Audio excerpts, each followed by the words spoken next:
வணக்கம். வாங்க இன்றைக்கி அக்ஷய் வீட்டு சமையலில் ஒரு ஹெல்த்தியான ஒரு பிரேக்ஃபாஸ்ட் ரெசிபி தாங்க பார்க்க போகிறோம். எப்போ பார்த்தாலும் காலையில் பிரேக்ஃபாஸ்ட்டுக்கு இட்லி தோசை அப்படிலாம் நம்ம சாப்பிட்ருப்போம். இது பிரேக்ஃபாஸ்ட்டுக்கும் எடுத்துக்கலாம், மத்தியானம் லன்ச் மெனு. ஆனால் இன்றைக்கி நான் மத்தியானம் லன்ச் மெனுக்கு தான் செய்ய போகிறேன். ராகி களி செய்ய போகிறோம். ராகி களிக்கு சைட் டிஷ் பார்த்திங்கன்னா, நான் வீட்டில் இன்றைக்கி நான்வெஜ் கேட்டதுனால அவங்களுக்காக சிக்கன் கிரேவி வைக்க போகிறேன். கூடவே எனக்கு சட்னியும் செய்ய போகிறேன், வேர்க்கடலை மல்லாட்டை சட்னி. வாங்க இது ரெண்டுமே எப்படி செய்கிறதுன்னு பார்த்துடலாம். இப்போ நான் இன்றைக்கி சிறுதானியம் எடுத்திருக்கேங்க, வரகரிசி எடுத்திருக்கேன். இப்போ வரகரிசியை நம்ம சேர்த்துடலாம். இப்போ எந்த கப்பில் எடுக்கிறோமோ அதில் ஒரு 1/4 கிளாஸ் அளவுக்கு இப்போ வரகரிசி எடுத்திருக்கேன். 1/4 கிளாஸ்க்கு கொஞ்சம் கம்மியாக கூட எடுத்துக்கலாம். இப்போ அதை நல்லா ஒரு 5-6 தடவை நல்லா கழுவி எடுத்துகிட்டு வந்துடலாங்க. கழுவிட்டு அதை ஊற வச்சிடணும். நம்ம ஒரு 2 மணி நேரத்துக்கு நம்ம அரிசியை ஊற வைக்கணும். ஊற வச்சதுக்கப்புறம் கூட குக்கரில் சேர்த்துட்றேன். சேர்த்துட்டு இப்போ 1க்கு 4 மடங்கு தண்ணி. இப்போ 1/4 கிளாஸ் அளவுக்கு வரகரிசி எடுத்துருந்தேங்க, அதால் 1 கிளாஸ் அளவுக்கு தண்ணி சேர்த்துக்கலாம். நம்ம 4 மடங்கு தண்ணி கணக்கு. இப்போ சேர்த்துட்டு அதில் கொஞ்சமாக உப்பு சேர்த்துக்கலாம், ரொம்பனா நிறையா வேண்டாம். உப்பு சேர்த்துட்டு இப்போ நமக்கு நல்லா ஒரு கொதி வந்ததுக்கப்புறம் இப்போ குக்கரை மூடி போட்டு மூடிடலாங்க. இப்போ நம்ம வரகு அரிசியை வேக வச்சுருந்தோம். ஒரு 5-6 விசில் கொடுத்து இருக்கிறதுல சின்ன பர்னரில் ஹை ஃப்ளேம் வச்சு வேக வச்சுருந்தோம். இப்போ விசில் ப்ரெஷரில் அடங்கிடுச்சுங்க. இப்போ திறந்து பார்க்கலாம். இப்போ வரகரிசி வெந்தாச்சுங்க. நம்ம விட்ட தண்ணி பார்த்திங்கன்னா அப்படியே கரெக்டாக இருக்குது பாருங்கள். சாதம் நமக்கு நல்லா வெந்திருக்கு. இப்போ இதில் நம்ம தண்ணி சேர்த்துடலாங்க. இப்போ இந்த கிளாஸில் தான் நம்ம வரகரிசி எடுத்துருந்தோம், அதில் தண்ணி சேர்த்துக்கலாம். ஒரு 2 கிளாஸ் அளவுக்கு தண்ணி சேர்த்துடலாம். இப்போ ஸ்டவ் ஆன் பண்ணிக்கலாம்.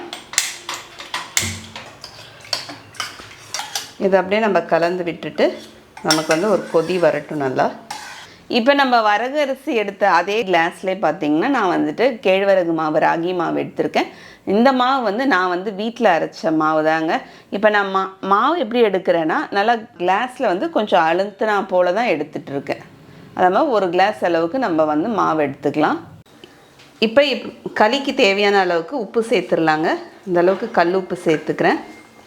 இப்போ இது கூடவே நம்ம ஒரு இந்த ஸ்பூனால் கொஞ்சமாக நெய் சேர்த்துக்கிறேன்.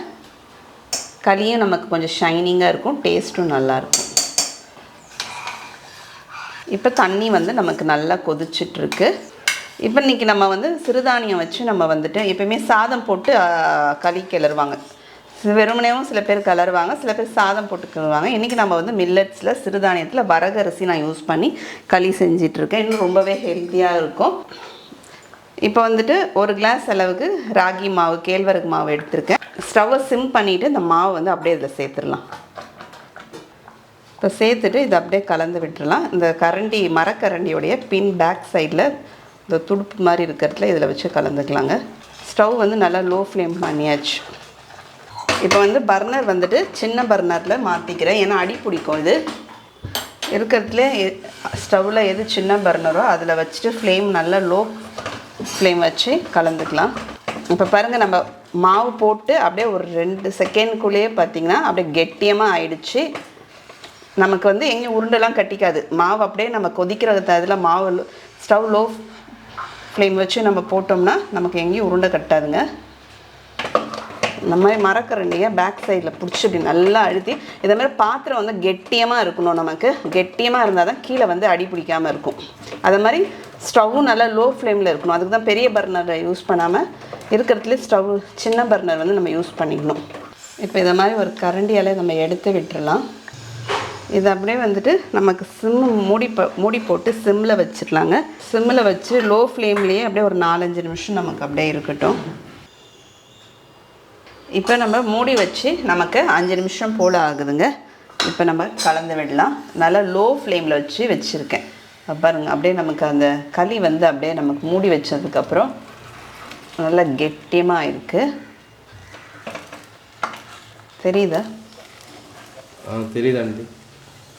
நல்லா லோ ஃப்ளேமில் தான் வைக்கணும். நமக்கு நம்ம அதனால தான் பாத்திரத்தில் கீழே அப்படியே நமக்கு ஒட்டாமல் வரும் பாருங்கள். இன்னொரு தடவை திரும்பியும் கலந்து விட்டுட்டு இன்னொரு 5 நிமிஷம் அப்படியே லோ ஃப்ளேமில் வச்சு மூடிடலாம். ஏன்னா களி வந்து வேகாமல் நம்ம சாப்பிடக்கூடாது, நல்லா வெந்திருக்கணும். அப்போ தான் வயிறு வந்து நமக்கு வயிற்றுக்கு எதுவும் தொந்தரவு கொடுக்காமல் இருக்கும். களி நல்லது தான் உடம்புக்கு, ஆனால் அது வேகாமல் சாப்பிட்டா நமக்கு உடம்புக்கு நல்லதில்லை. தொலைகினே இருக்கணுமா? இல்லை, அதுக்கு தான் ஃப்ளேம் ரொம்ப லோவாக வச்சு அதை அப்படியே வேக வைக்கணும். இன்னும் கொஞ்சம் நேரம் வேகட்டும் நமக்கு. இப்போ நமக்கு 5 நிமிஷம் போல் ஆயிடுச்சுங்க. இப்போ வந்துட்டு திறந்துடலாம். இப்போ திறந்ததுக்கப்புறம் நல்லா கலந்து விட்டுருவோங்க. இப்போ வந்துட்டு மேலே வந்து அந்த பபிள்ஸ் மாதிரி லேசாக கொதிப்பு தன்மை வருது பாருங்கள். இப்போ கலந்து விட்டுட்டு இப்போ நம்ம கொஞ்சமாக எடுத்து பார்த்துட்டு கையில் தண்ணி நினச்சிட்டு ஈரக்கையோடு அந்த தொட்டு பார்த்தோம்னா நமக்கு கையில் வந்து நமக்கு ஒட்டக்கூடாது. ஒட்டாமல் இருந்துச்சுன்னா களி நல்லா வெந்திருக்குன்னு அர்த்தம். இதை மாதிரி கொஞ்சமாக நம்ம எடுத்து கையால் அப்படியே உருட்டி பார்த்தோம்னாலும் நல்லா உருட்ட வரணும். நல்லா இந்த மாதிரி நல்லா கெட்டியமாக உருட்ட வந்துருச்சுன்னா அப்படியே கொதிக்க இருக்குது, சுடுது கையில். இந்த மாதிரி நமக்கு நல்லா அழகாக உருட்ட வந்துருச்சுனாவே களி வந்துட்டு நல்லா வெந்திருக்குன்னு அர்த்தம். நீங்கள் அயன் லேடி ஆண்டி சுடாது. நீங்கள் நான் மட்டும் தான் அயன் லேடியாக இருக்கணுமா? நீங்கள் அயன் மேனாக இருங்க. வாய்த்தருங்க, இதெல்லாம் சாப்பிட்டீங்கன்னா அயன் மேனாக ஆயிடலாம். வெந்துருச்சு ஆண்டி, சூப்பராக. களியும் பார்த்தீங்கன்னா நல்லா சூடாக தான் இருக்குது. அப்படியே கரண்டியால் நீங்கள் எடுத்து இப்படி வைக்கிறதுனாலும் இப்படி வைக்கலாம். இப்போ இல்லைன்னா உருண்டை மாதிரி நம்ம உருட்டி கூட வைக்கலாம். ஒரு பவுல் பாத்திரத்தில் கழுவின ஈரமாக இருக்கிற பவுல் பாத்திரத்தில் போட்டுக்கலாம். உருட்டினோம்னா நமக்கு அழகாக பால் மாதிரி உருட்டி வந்துடும், பந்து மாதிரி. அதை பாருங்கள், அப்படியே பாத்திரத்தில் ஒட்டாமல் அப்படியே உருட்டின்னு வந்துடும். களி வந்து பார்த்திங்கன்னா நமக்கு ரெடி ஆகிடுச்சுங்க. களியோட எனக்கு ஃபஸ்ட்டு வந்துட்டு சட்னி அரைக்க போகிறேன், வேர்க்கடலை சட்னி. ஏன்னா வந்து ராகியோட எப்பயுமே வேர்க்கடலை வந்து காம்பினேஷன் ரொம்பவே சூப்பராக இருக்கும். அதில் வந்து ப்ரோட்டீனும் இருக்குது நமக்கு வேர்க்கடையில். அதனால் இன்றைக்கி எனக்கு வந்து ஒரு சட்னி அரைச்சிக்கிட்டு, இவங்களுக்கு வந்துட்டு நான்வெஜ் கிரேவி வேணும்னு கேட்டாங்க. கருவாட்டு குழம்பு வச்சு சாப்பிட்லாம், மீன் குழம்பு வச்சு சாப்பிடுவாங்க. இன்றைக்கி நான் வந்து சிக்கன் கிரேவி வைக்க போகிறேன். ஏன்னா ஏற்கனவே சேனலில் பூரிக்கு வந்து சிக்கன் கிரேவி போட்டிருக்கும்போது நிறைய பேர் ரெசிபி கேட்டிருந்தீங்க, அந்த சிக்கன் கிரேவி ரெசிபியை. சரி, இன்றைக்கி களியோடு அதை வந்து நம்ம பார்க்க போகிறோம். இப்போ சட்னி முடிச்சுட்டு கிரேவி பார்க்கலாங்க. புடவை என்ன புது புடவையா? ஆமாம், இந்த புடவை வந்துட்டு நான் வந்து ஃப்ளிப்கார்ட்டில் தான் புடவை வாங்கியிருந்தேன். சாரீ வந்து பார்த்திங்கன்னா லைட் வெயிட்டாக இருக்குது, நல்லா இருக்குது. லினன் சாரீ. இதோட ரேட் வந்து நான் வாங்கும்போது பார்த்திங்கன்னா 728 ரூபா. இப்போ வந்து பார்த்திங்கன்னா டிஸ்கவுண்ட் கொடுத்துருக்காங்க, 620 ரூபான்னு போட்டிருக்கு. சாரீ வந்து பார்த்திங்கன்னா வித் ப்ளவுஸோடு வருது. ரொம்பவே நல்லா இருக்குது ப்ளவுஸ் கிளாத்தும். இப்போ வந்து ஒரு பேனில் வேர்க்கடலை ஒரு அரை கைப்பிடி அளவுக்கு வேர்க்கடலை போட்டுக்கிறேன். இதை வந்து நம்ம வந்து வெறுமனே ஃபஸ்ட்டு வறுத்துக்கலாங்க. என்ன சட்னி ஓடிஜியில் வறுப்பீங்க? ஓடிஜியில் தான் வறுப்பேன். இது கொஞ்சமாக இருக்கிறதுனால இன்றைக்கி பேன்லேயே வறுத்துக்கிறேன். ஒரு அரை கிலோ 1 கிலோ அப்படி போட்டு நம்ம வறுத்து எடுத்து வச்சுக்கிறதுக்கு ஓடிஜி யூஸ் பண்ணுவேன். ஓடிஜி வாங்கி 1 மாதத்துக்கு மேலே ஆகுது, ரெசிபியே செய்யலை. இல்லை, செய்கிறேன். சாப்பிட்றதுக்கு வந்துட்டு அதில் செய்கிறதுக்கு அந்த பசங்கள்லாம் இருக்கணும். அதனால தான் குக்கீஸு மஃபின்ஸு அதெல்லாம் வந்து செய்கிறதுக்காக வெயிட்டிங். அதை இப்போ இந்த வாரம் உங்களுக்கு செஞ்சிடுறேன். ஓடிஜி வாங்கினீங்கன்னா சூடு பண்ண தான் வச்சுக்கிங்க. அதான் இப்போ நடக்க போகுது. மெத்தையில் இருக்கிறதுனால அது சூடு பண்ணுறது கிடையாது. ஓவன்னு ஓடிஜி எல்லாம் மக்கள் வாங்கி வச்சுட்டு குழம்பு சுட வைக்கிறது, சாம்பார் சுட வைக்கிறது. நம்ம கஷ்டம் நமக்கு தெரியும். அவர் ஏதாவது அப்படி தாங்க பேசிக்கிட்டே இருப்பார். இப்போ வேர்க்கடலையை நம்ம வறுத்தாச்சுங்க. இப்போ நான் அதை ஆற வைக்கிறதுக்கு எடுத்துக்கிறேன். இப்போ சட்னிக்கு 1 ஸ்பூன் அளவுக்கு எண்ணெய் சேர்த்துருக்கேங்க. ஒரு குட்டி வெங்காயம், மீடியம் சைஸ் வெங்காயத்தை சேர்த்துடலாம். இது கூடவே காரத்துக்கு நான் ஒரு பச்சை மிளகாய் சேர்த்துக்கிறேன், ஒரு சிகப்பு மிளகாய் சேர்த்துக்கிறேன். இதை வதக்கிக்கலாம் நம்ம அப்படியே. இப்போ இந்த அளவுக்கு நமக்கு வெங்காயம் வதங்கினதுக்கப்புறம் இந்த சைஸில் கொஞ்சமாக புளி சேர்த்துக்கலாங்க. ஸ்டவ் ஆஃப் பண்ணிடுறேன். ஒரு 4-5 பீஸ் வந்து தேங்காய் பத்தை போட்டுருக்கலாங்க. தேங்காய் பத்தை போட்டு இப்போ நம்ம தேங்காய் ஒரு ஓட்டி எடுத்துன்னு வந்துட்டோம். இப்போ நம்ம வதக்கி வச்சுருக்கிற வெங்காயம் பச்சை மிளகாலாம் சேர்த்துக்கலாம். சட்னிக்கு தேவையான அளவுக்கு உப்பு சேர்த்துடலாம். இப்போ நம்ம வறுத்து தோல் எடுத்து வச்சுருக்கிற மல்லாட்டையும் இதில் சேர்த்துடலாங்க. கொஞ்சமாக தண்ணி சேர்த்து அரைச்சிட்டு வந்துடலாம். லேசாக ஒரு கொரகொரப்போடு இருந்துச்சுன்னா நல்லாயிருக்கும். அரைச்சி எடுத்துகிட்டு வந்துடலாங்க. இப்போ ஒரு பாத்திரத்தில் மாற்றியாச்சு. இப்போ சட்னிக்கு கடுகு தாளித்து உளுத்தம்பருப்பு தாளிச்சிட்டு கூடவே வந்துட்டு கொஞ்சமாக கருவேப்பிலை காஞ்ச மிளகாய் தாளித்து சேர்த்துட்டோம்னா நமக்கு வேர்க்கடலை சட்னி வந்து ரெடி ஆயிடுச்சு சூப்பராக. சிக்கன் கிரேவிக்கு ஸ்டவ்வில் ஒரு குக்கர் எடுத்து வச்சுருக்கேங்க. இதில் எண்ணெய் சேர்த்துடலாம். ஒரு 2 டேபிள் ஸ்பூன் அளவுக்கு நம்ம எண்ணெய் சேர்த்துக்கலாம். இன்றைக்கி நான் கடலை எண்ணெயும் நல்லெண்ணெயும் கொஞ்சம் கலந்து சேர்த்துக்கிறேன். எண்ணெய் காஞ்சதுக்கப்புறம் ஒரு 1/2 ஸ்பூன் சோம்பு சேர்த்துட்டு ஒரு 3 மீடியம் சைஸில் இருக்கிற 3 பெரிய வெங்காயத்தை கட் பண்ணி நீல வாக்கில் நல்லா நைஸாக கட் பண்ணி எடுத்து வச்சுக்கலாம். அது கூடவே பார்த்திங்கன்னா ரம்பை இலை, அது கூட ஒரு துண்டு அளவுக்கு பட்டை, இந்த சைஸில் ஒரு துண்டு பட்டையும் எடுத்துக்கலாம். இதெல்லாம் சேர்த்துட்டு நம்ம வந்துட்டு வதக்கிக்கலாங்க. நல்லா வதங்கணும். இந்த அளவுக்கு ஒரு வதங்கினதுக்கப்புறம் இதில் வந்துட்டு ஒரு 2 டேபிள் ஸ்பூன் அளவுக்கு இஞ்சி பூண்டு விழுது சேர்த்துடலாம். இஞ்சி பூண்டு விழுது சேர்த்ததுக்கப்புறம் அதோடைய பச்சை வாசனை போகிற அளவுக்கு கொஞ்சம் நேரம் நம்ம வதக்கிக்கலாம். கொஞ்சமாக கருவேப்பிலையும் சேர்த்துடலாங்க. இஞ்சி பூண்டுடைய பச்சை வாசனை போகிற அளவுக்கு நம்ம வதக்கியாச்சுங்க. இந்த அளவுக்கு நமக்கு நல்லா வதங்கினதுக்கப்புறம் பெருசாக இருந்தால் 1 தக்காளி போதுங்க, சின்னதாக இருந்தால் 2 தக்காளி சேர்த்துக்கலாம். தக்காளி சேர்த்துட்டு நல்லா வதக்கிக்கணும். இதில் குழம்புக்கு தேவையான அளவுக்கு உப்பை வந்து நான் இப்போ தக்காளி வதக்கிறதுக்காக இப்போயே நான் சேர்த்துட்றேன். மூடி போட்டு மூடிட்டு அது நல்லா ஒரு குழைய நல்லா நமக்கு மசிய வேகணும்.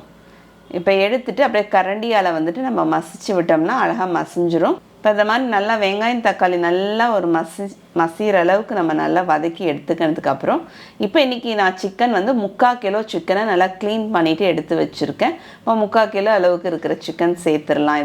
இதில் ஒரு 1/2 ஸ்பூன் அளவுக்கு மஞ்சத்தூள் சேர்த்துடலாங்க. 1 ஸ்பூன் வெறுமிளகாத்தூள், இதை வீட்டில் அரைச்ச வெறுமிளகாத்தூள். குழம்பு தூள் நான் வீட்டில் அரைச்சது தான். ஒரு 2.5லேருந்து ஒரு 3 ஸ்பூன் அளவுக்கு குழம்பு தூள் சேர்த்துக்கலாம். உங்கள் குழம்புத்தூள் காரத்தன்மைக்கு தகுந்த மாதிரி நீங்கள் சேர்த்துக்குங்க. இது அப்படியே நான் லோ ஃப்ளேமில் வச்சுட்டு அப்படியே நம்ம வந்துட்டு இதை ஒன்று சேர்கிற அளவுக்கு மசாலா வந்து வதக்கி விடணும் கொஞ்சம் நேரம். இது கூட வந்து ஒரு 1/2 ஸ்பூன் அளவுக்கு கரம் மசாலா தூள் சேர்த்துடலாங்க. சேர்த்துட்டு அதையும் ஒரு கலந்து விட்டுட்டு இது கூடவே வந்து பார்த்திங்கன்னா இந்த ஒரு குழிக்கரண்டி அளவுக்கு தயிர் சேர்த்துக்கலாம். தயிர் சேர்த்துட்டு இது அப்படியே நல்லா நம்ம வந்து லோ ஃப்ளேமில் வச்சுட்டு ஒரு 5 நிமிஷம் வந்து பார்த்திங்கன்னா நல்லா வதக்கணும். அந்த தயிர் இருக்கிற நம்ம அந்த எண்ணெயும் சரி, இப்போ நம்ம விட்ட எண்ணெயும் சரி நமக்கு நல்லா வந்துட்டு பிரிஞ்சு வரணும். அந்த அளவுக்கு நல்லா கொஞ்சம் 5 நிமிஷம் லோ ஃப்ளேமில் வச்சு வதக்கினதுக்கப்புறம் நம்ம தண்ணி சேர்த்துக்கலாங்க. தண்ணி சேர்த்துட்டு அதை மூடிட்டு அது கொதிக்கிறதுக்குள்ளே நம்ம இங்கே வந்து ஒரு தேங்காய் விழுது, அது 3/4 கிளாஸ் அளவுக்கு தான் தண்ணி சேர்த்துருக்கேன். இப்போ அதுக்குள்ளே தேங்காய் விழுது நம்ம வந்து அரைச்சி எடுத்துருந்தலாம். ஒரு 4-10 அளவுக்கு தேங்காவும் ஒரு 1/2 ஸ்பூன் சோம்பு சேர்த்துக்கலாம். பாதி முந்திரியாக இருக்கிறதுனால ஒரு 10 முந்திரி எடுத்திருக்கேன். அது கூட வந்து ஒரு 1.5 ஸ்பூன் அளவுக்கு கசகசா சேர்த்துக்கிறேன் நான். சேர்த்துட்டு ஃபஸ்ட்டு இதை வெறுமனே நம்ம ஊட்டிட்டு அதுக்கப்புறம் தண்ணி சேர்த்து நல்லா மைய விழுது போல் அரைச்சி எடுத்துகிட்டு வந்துடலாம். இப்போ வந்துட்டு நல்லா வந்துட்டு ஒரு 5-6 நிமிஷம் திரும்பியும் நம்ம தண்ணி சேர்த்ததுக்கப்புறம் நல்லா கொதிச்சிட்ருக்கு. இன்னும் கொஞ்சம் நேரம் கொதிக்கணும். நான் திரும்பி மூடி வச்சு லோ ஃப்ளேமில் தாங்க வச்சுருக்கேன். இப்போ வந்து திரும்பி ஒரு 3-4 நிமிஷம் போல் ஆயிடுச்சு. நல்லா இந்த மாதிரி மேலே எண்ணெய் பிரிஞ்சு வர்ற அளவுக்கு கொதிச்சதுக்கப்புறம் நம்ம அரைச்சி வச்சுருக்கிற தேங்காய் விழுதை சேர்த்து கொஞ்சமாக தண்ணி சேர்த்து மிக்சியை கழுவி அதில் சேர்த்துடலாம். இப்போ வந்துட்டு இதில் இந்த 1 ஸ்பூன் அளவுக்கு மிளகுத்தூள் சேர்த்துக்கலாங்க. சின்ன ஸ்பூனால் 1 ஸ்பூன் மிளகுத்தூள் சேர்த்துட்டு அப்படியே கலந்து விட்டுறலாம். இப்போ நான் இவ்வளோ நேரம் நமக்கு வந்துட்டு கிரேவி வந்துட்டு ஒரு 7-8 நிமிஷம் நமக்கு கொதிச்சது வந்து லோ ஃப்ளேமில் தான் கொதிச்சது. இப்போ குக்கர் மூடி போட்டு மூடிடலாம். குக்கர் மூடி போட்டு மூடிட்டு மீடியம் பர்னரில் நான் எடுத்து குக்கரை வச்சிடுறேன். இதோட சின்ன குக்கர் வைக்கிறீங்கன்னா சின்ன பர்னரில் வச்சுக்கோங்க. இப்போ இதில் லோ ஃப்ளேமில் ஒரு 2 விசில் வந்தால் ஸ்டவ் ஆஃப் பண்ணிடலாம். ஃப்ளேம் ஹையில் வைக்காதீங்க, லோ ஃப்ளேமே வச்சு வைங்களா. லோ ஃப்ளேமில் 2 விசில் வந்தோடனே ஸ்டவ் ஆஃப் பண்ணிட்டோங்க. இப்போ நமக்கு ப்ரெஷர் அடங்கினோடனே திறந்துக்கலாம். இங்கே வந்து ப்ரெஷர் அடங்க மாட்டுது. நம்ம பசிக்குதுன்ட்டாங்க. திறந்தோடனே வாசனை வருந்தாங்க அவங்களுக்கு. எது கமகமன். இப்போ ஒரு சூப்பரான ஒரு சிக்கன் கிரேவி ரெடி ஆயிடுச்சுங்க. களிக்கு மட்டும் இல்லை, இட்லி, தோசை, பூரி, சப்பாத்தி, அதே மாதிரி தேங்காய் பால் சாதம், நெய் சோறுலாம் செஞ்சுட்டு இதுக்கு சைட் டிஷ்ஷாக வச்சு சாப்பிட்டிங்கன்னா ரொம்பவே நல்லாயிருக்கும். இல்லை வெறும் வெள்ளை சாதத்துலேயும் பிசைஞ்சு சாப்பிட்றலாம். இப்போ நமக்கு சூப்பரான ராகி களி, அதுவும் சிறுதானியம் கூட சேர்த்து நம்ம செஞ்சுருக்கோம். நான் இன்றைக்கி வரகரிசி சேர்த்துருக்கேன். நீங்கள் வரகரிசிக்கு பதில் சிறுதானியம், தெனை, குதிரைவாலி, சாமை எது வேணால் சேர்த்துக்கலாம். ரொம்பவே நல்லா இருக்குங்க. நீங்களும் இது மாதிரி செஞ்சு பாருங்கள். செஞ்சு பார்த்துட்டு எப்படின்னு கமெண்ட்டில் சொல்லுங்கள். அடுத்த வீடியோவில் பார்க்கலாம். தேங்க்யூ.